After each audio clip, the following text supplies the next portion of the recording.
Hi guys.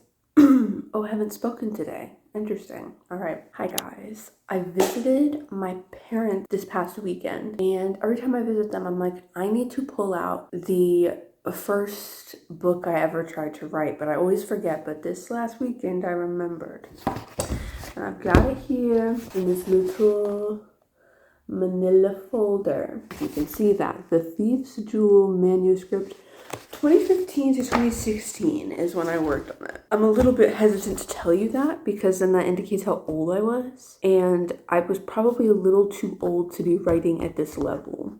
Do you know what I'm saying? So in 2015 to 2016, I would have been 11 and then I would have turned 12. So I was 11 when I wrote this first part. Anyway, I was wondering if I should just make one video out of this or make like a series of videos because I think there's like 5 different chapters. I was like, I don't know if I can fit that all in one video. Maybe I should do a chapter per video. I don't know, I haven't decided. Also, we don't necessarily need to read the whole thing. Anyway, I just thought this would be fun to see because this was, I think, my first attempt at writing a novel. I did start, well, I didn't know what fan fiction was at the time.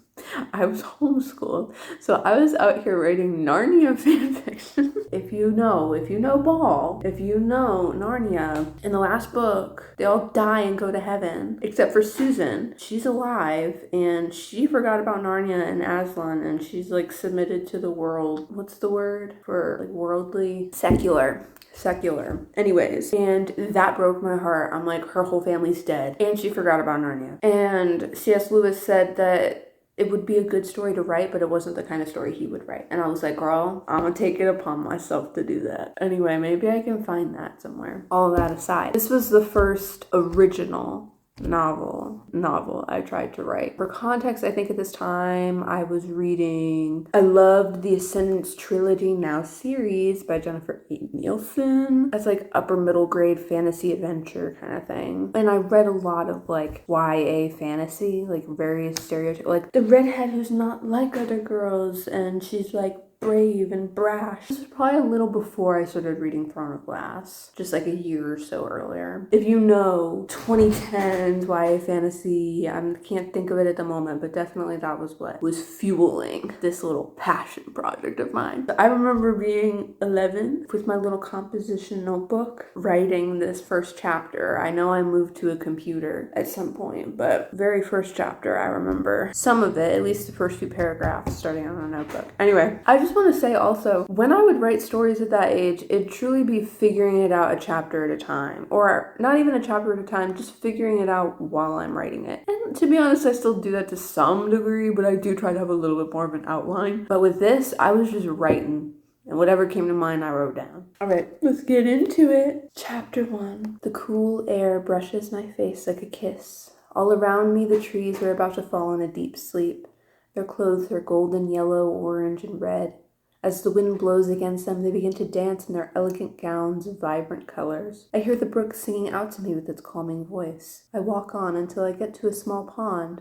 I hear no noise. The wind begins to subside. Everything grows still. The water is dark, but the reflection of the moon illuminates its section of the pool. A sudden breeze gives me a chill down my spine. I hear some thumping, and I look up from the water. At the other side of the pond, there stands a bear, majestic and strong. I gaze at him with wonder in my eyes. He suddenly lets out a low growl and starts running around the pond to me. I remain where I am and start singing. The air surrounding me was filled with my voice, singing a soft and sweet but strong tune.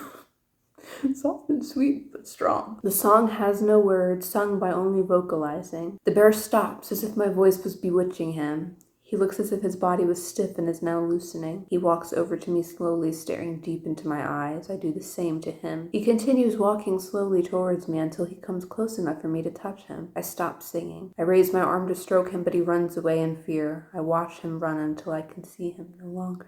I sit down with my back against a tree. I look at the pool and feel my eyelids grow heavy. Next thing I know, I have vanished from this world and gone to dreamland. Quick pause. I think I drew a picture of that moment, sitting down with the back against a tree. I don't know what happened to that picture, but in my mind, it looks exactly like The Four of Cups card? Did she know? I don't know. As I awake, I notice that the moon is now setting and the sun is now rising. I hear birds beginning to sing and I see that frost has settled on the grass. I take in a deep breath and I smell something. Smoke. I worry it's from my farm, but then I remember that's not possible. I follow the scent of smoke for a while, about a 10 minutes walk, until I find what's burning. It's only a family building up a fire in their fireplace.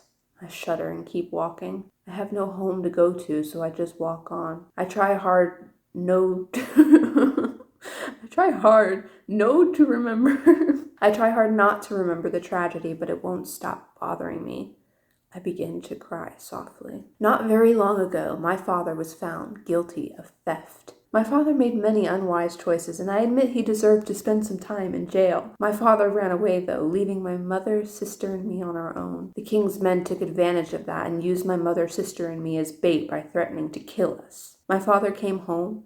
He thought he would serve time in prison and we would be safe, but that was not so. When my whole family was in the house, they set the house ablaze. My mother and father died in the fire, but Catrice and I escaped. My sister had asthma, so she was having a really hard time breathing.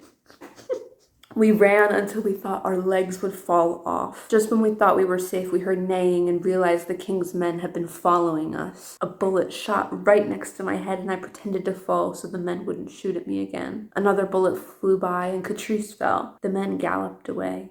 Galloped away. And after a few minutes I whispered, "Catrice?" There was no answer for a long moment, but then I heard a faint, "Catrice, you catch on quickly. When I pretended to fall, you knew exactly." "Livya." I quieted at the sound of my name. "Livya, it hurts. Help." Her voice sounded breathless and vulnerable. "Catrice?" I said her name once again, only with terror in my voice. Catrice was clutching her stomach. Her hands were covered in blood. She was shot. Her face was pale as a bed linen. I tried to put pressure against her wound so she wouldn't lose any more blood. She winced in pain and gasped out, "Run." I stared at her. How could I run? How could I abandon her while she was hurt? While she was dying? Her eyelids fluttered shut. A bullet whistled by my head once again, but this time I didn't move. I was paralyzed. I tried to move, but it was hopeless. This time another bullet came and hit me in the arm. I cried out in pain. I collapsed on the ground. I knew I could get up and run. The shot had snapped me out of my trance, but I couldn't leave Catrice. But then I remember how she had just looked at me when she said to run. I had to. For her. I took one last look at her. I got up and ran, but stopped when I heard an officer say to his colleague, "She's dead. She stopped breathing." But the other... He rambled on, but I couldn't hear anything more. I kept running, forgetting the pain in my arm, forgetting who I was, forgetting everything. Every last thing, from my name to the stars to even the sun and the moon. Everything except her face, her ghost white face and her dark eyes staring into mine, her voice thundering through my head. Run, run, run. From them, from me, from life, for God's sake, run. Tears streamed down my face as I ran. I ran faster than I thought even physically possible. After running for what seemed like hours, I tripped over a rock and fell down. I looked down and saw my foot poking out at an odd angle. I touched it but yelped after I did so.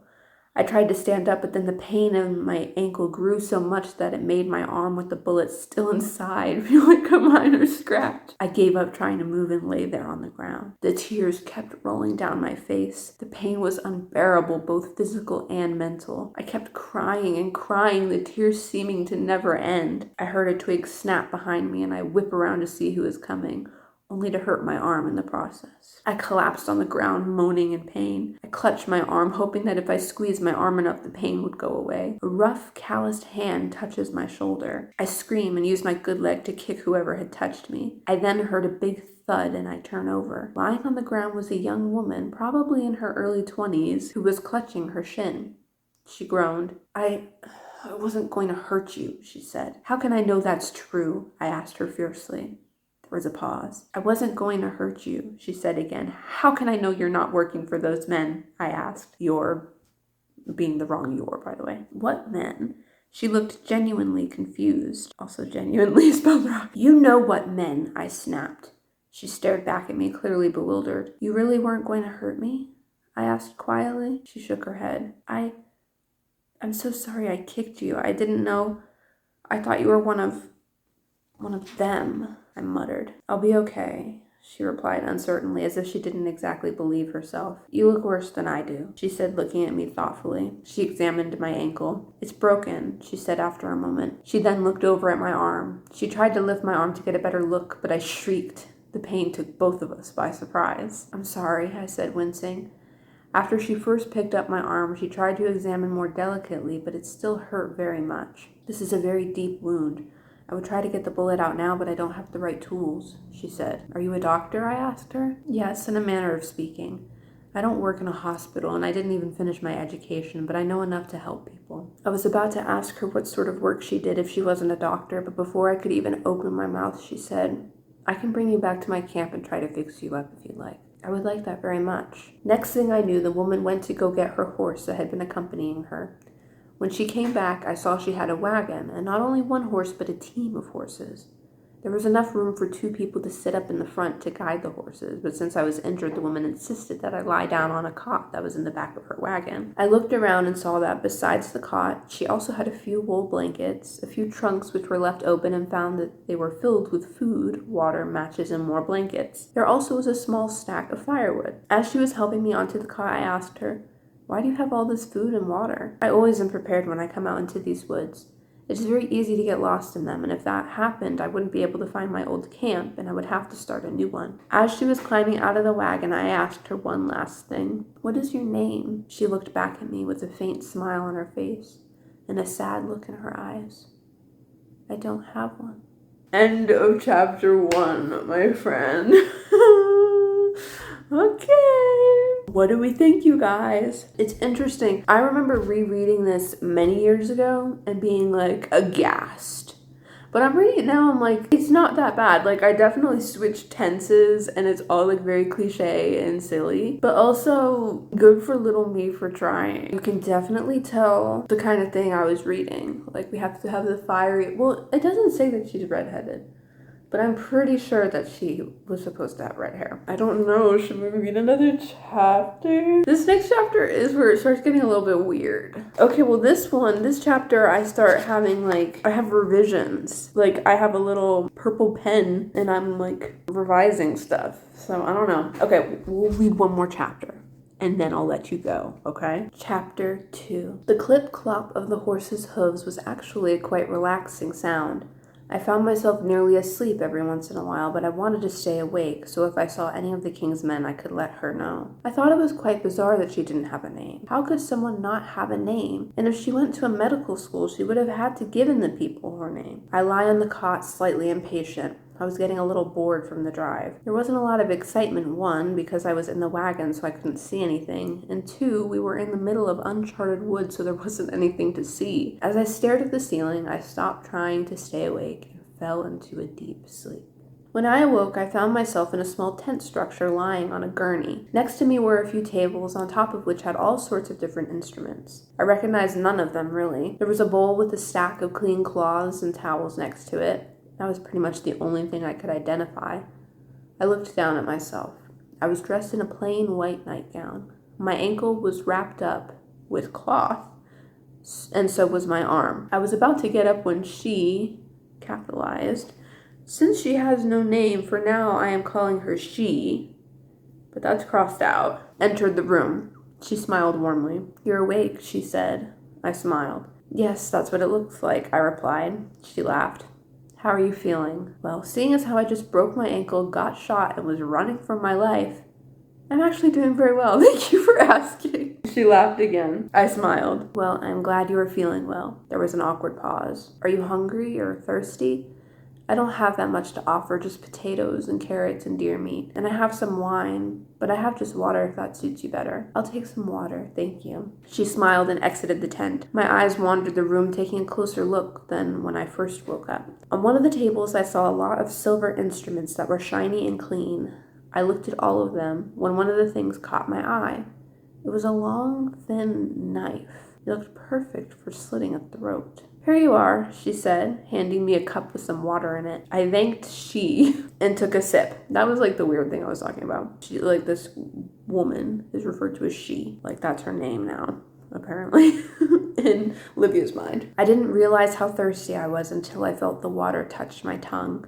I drank the whole thing. I set the cup down on the table beside me. She's eyes, crossed out, I guess her was what I would have changed it to. She's eyes darted over to the table as if afraid that when I put the cup down, the whole table would shatter underneath it. I stared at her thoughtfully. I was trying to think of something to say, but not much was coming to mind. "You said you were running for your life," she said after a moment, breaking the silence. "What were you running from?" I didn't know if I should tell her the truth or make something up. She seemed nice and trustworthy, but then I had only just met her. "Well, that was a bit of an exaggeration," I said. "My sister and I were out taking a walk when we thought we heard something. We started running like crazy, but then we realized it was only my horse Blaze, who somehow figured out how to get out of our barn." I was surprised at how easily the lie slipped off my tongue. Then I have a note. Insert gunshot explanation? Hunter? Question mark? I thought back on my words and felt a stab of pain from thinking of Catrice. It's kind of weird because I know she's gone and I'm never gonna. I knew I didn't like that gonna. And I'm never going to see her again. But it's like I can't get that through my head. It's like I keep looking to my side, checking if she's still there to find out that she's not. I then suppress a panic attack and remember. The men's words were running through my head. It felt like they were stuck inside, trying to claw their way out. The words began ringing in my ears. "She's dead. She stopped breathing." The words were being said over and over again, and I started to feel lightheaded and dizzy. I felt like I was going to pass out. "Are you okay?" she asked, alarmed. I could feel my head swaying back and forth and my eyelids starting to flutter shut. My head hit against the pillow and everything turned black. I woke up from cold water splashing on my face. She looked down at the picture she was holding sheepishly. "Sorry," she murmured. I grinned at her. "It's okay. Just be waiting for revenge," I said, winking. She laughed, almost uneasily. "How long was I out?" I asked her. "Well, just now for less than a minute." I chuckled. "Well, thanks for saving me," I said sarcastically. She smiled guiltily. "But when you fell asleep in the woods till now?" She began but trailed off. "What? How long was I asleep?" I said, almost demanding. "You were out for..." It said 23, but I changed it to 24. I think I would said 23 to be like unique number, but then I was like 24, I don't know. "You were out for 24 hours. I looked at her in surprise. "What? How?" I was shocked. How had I slept for 24 hours? "What time is it now?" I asked. "Well, it's about 8 in the morning, I'd say," she replied. "Would you like some breakfast?" "Well, you mentioned you only had potatoes and carrots and deer meat. Is that what I'd be having?" "No, I have a pot of porridge on the fire now. It doesn't sound that appealing, but we can break into my special stash of sugar." She's smile this time was a genuine one. It was sort of a half smile with only one of her cheeks sticking out. Not the infamous half smile. "That would be wonderful, thank you. But if it's easier, I don't need any sugar," I said. "Oh no, I insist. You are my guest, I am your host. I must show hospitality." "You're much nicer than I would be to a stranger. I would be suspicious. I would probably show more hostility than hospitality." She laughed. She again exited the tent. Why was I still in bed? She's going and fetching all of these things for me when I should be perfectly capable of doing that on my own. Right as I tried getting out of bed, she returned. "I wouldn't get up if I were you. Your ankle will hurt," she said, right as I felt a throb of pain shoot up my leg. "Thanks for the warning," I said wryly. "You're welcome," she said with a wink, finally starting to soften from her stiff state. She handed me a bowl and a spoon. I took a bite and then scarfed it all down like a rabid wolf. I felt a little embarrassed. My mother would have been ashamed of me, but I hadn't eaten in over 24 hours and I was quite hungry. If someone had given me live slugs, I would have eaten them. "If you don't mind my asking," she began, "what's your story?" I looked up at her, slightly puzzled. "What do you mean, my story?" "Well, I mean, what is your life story? Who's your family? Where do you live? Are you rich or poor?" She paused. "If anything is too personal, you don't have to answer. You don't have to answer any of that if it makes you uncomfortable." I really didn't know what to tell her. Could I even tell her my name? Tell her my family was executed because my father was a thief? I couldn't tell her that. She would probably turn me right over to the king. But then maybe I was just too worried.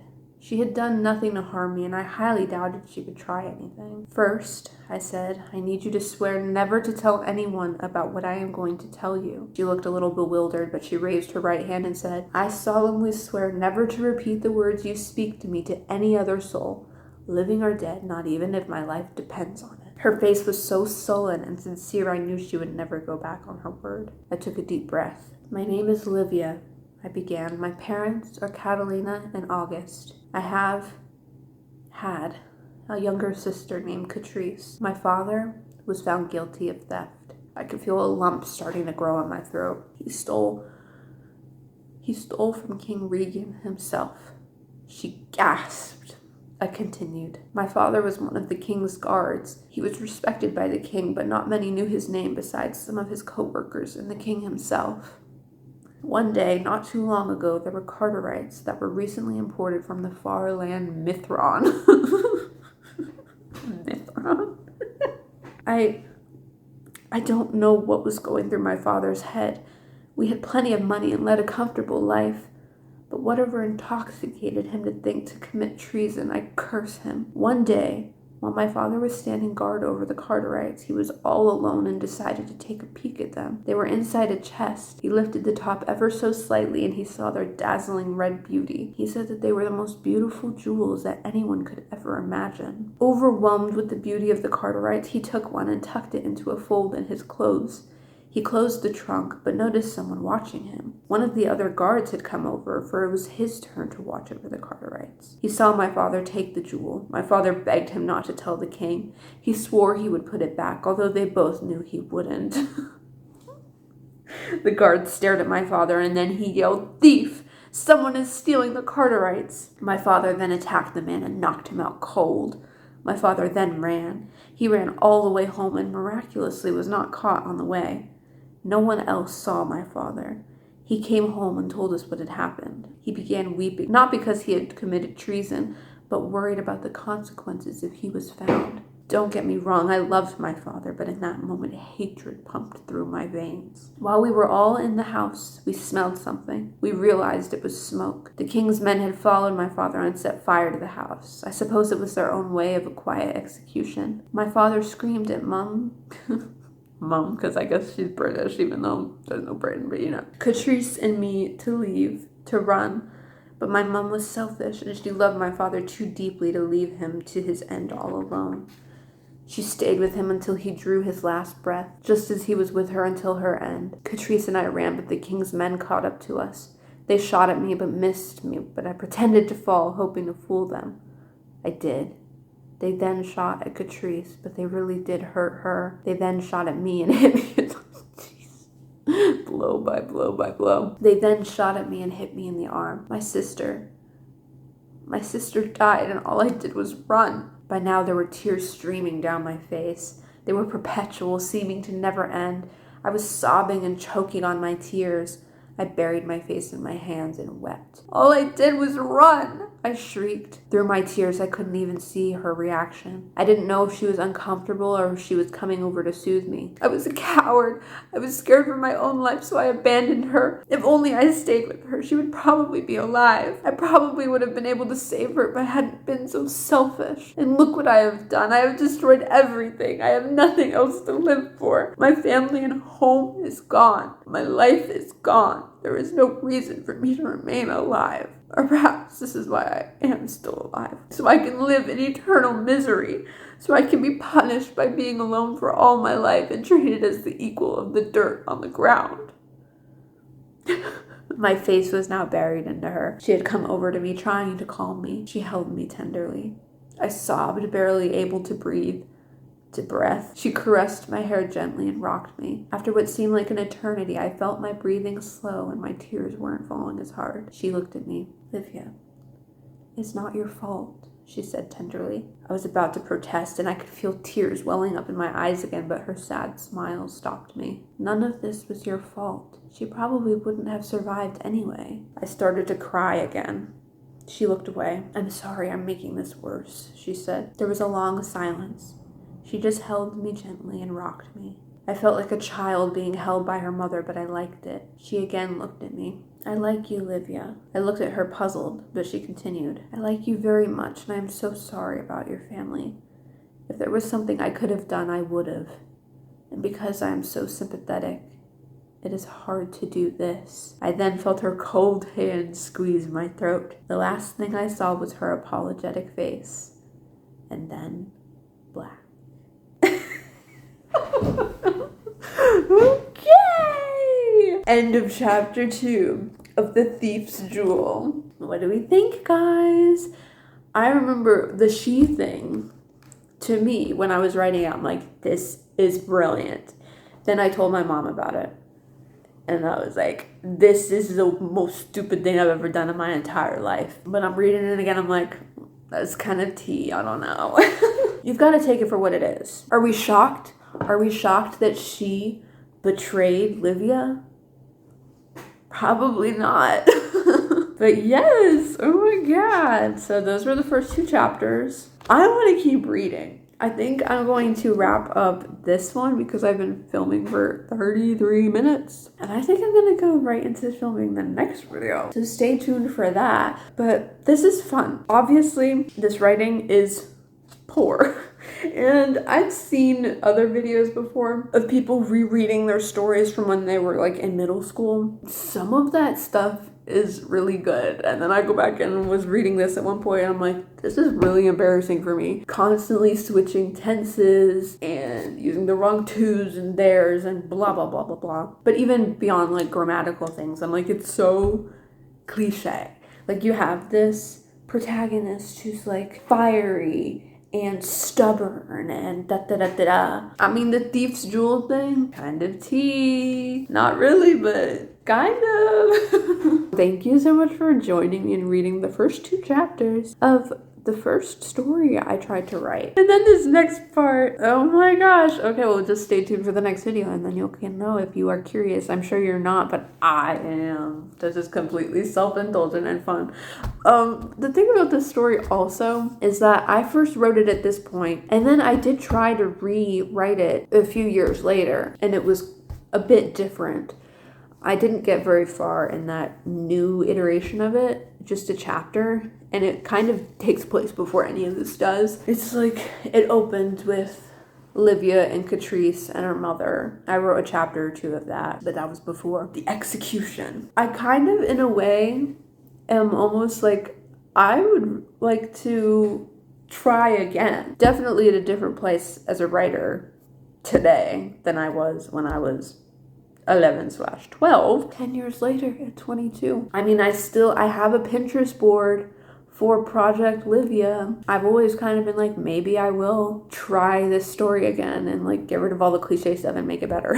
So thank you so much for watching if you did. Stay tuned for the next video in this series and then other writing vlogs, week in my life type things. Like I said, thank you so much for watching and I will see you next time. Bye-bye.